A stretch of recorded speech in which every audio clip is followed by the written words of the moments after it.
Hey guys, thank you for coming back with another financial literacy tip today. And this one, I'm excited because it's a really practical way, something that we can implement today.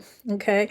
And I'm going to go into Malachi 3, 10 and 11. And I'm not going to read so much 10, and stay with me because I know you think you know what I'm going to talk about. You've probably heard this scripture 100,000 times, but I'm not going to talk about what you think I'm going to talk about. Okay. But in Malachi 3, 10, and 11, it's talking about this principle of giving.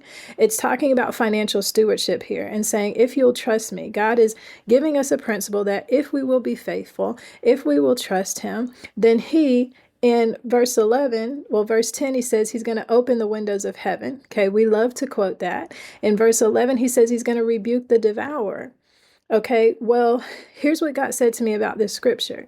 He said, often people are exposing themselves to financial pitfalls and holes and coming back to me and expecting me to come in clutch. Okay, when these were financial risks that they did not have to take. I have rebuked the devourer, but you keep inviting the devourer back in. And the problem is because we don't recognize the devourer when he's knocking at the door. And so he said there are certain financial stewardship principles that you must have in place so that this is how the devourer can come in without you knowing it. And one thing he said specifically to me was about life insurance. Okay. And yes, I do help people put life insurance in place.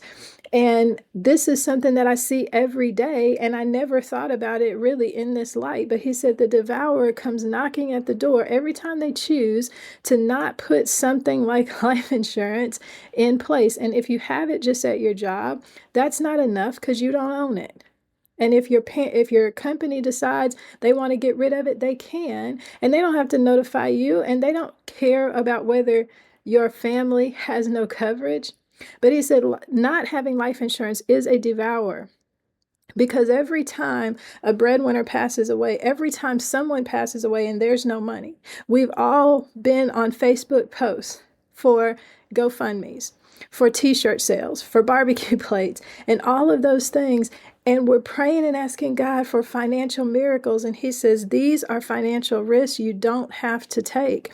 When we are living in a place of survival, we take on financial risks that can truly leave us in limbo. You see, not having life insurance causes our families to have to start over from scratch or below scratch every time. And we sit back and call these things generational curses when they are really just generational decisions.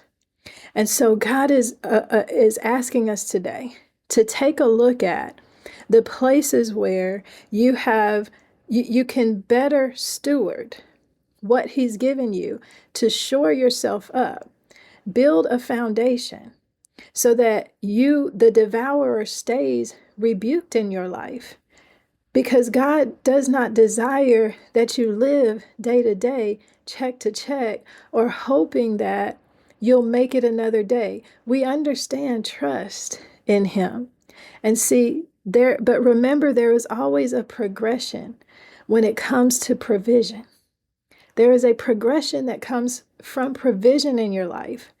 Yes, you may start off in a place of manna, learning how to depend on him. But what God ultimately wants to do is establish you and generations to come in your land. And he cannot do that. That promise cannot come true in your life when we are not protecting things like our income so that the next generation can build upon something, not try to redig the ground and prayerfully start over. You see, so I hope you'll take that tip today, because that's not just something that I came up with because, I'm able to help people with life insurance. And if you don't have any, yes, reach out. Okay, call me. Let's talk about it. But this is something that God says specifically to me. And I'm telling you, when he mentions something, okay, that's because he's ready for you to deal with it, to get it in order. And I'm telling you right now, don't let the devourer come knocking on your door again in this way. Let the generational decisions change with you. Blessings to you.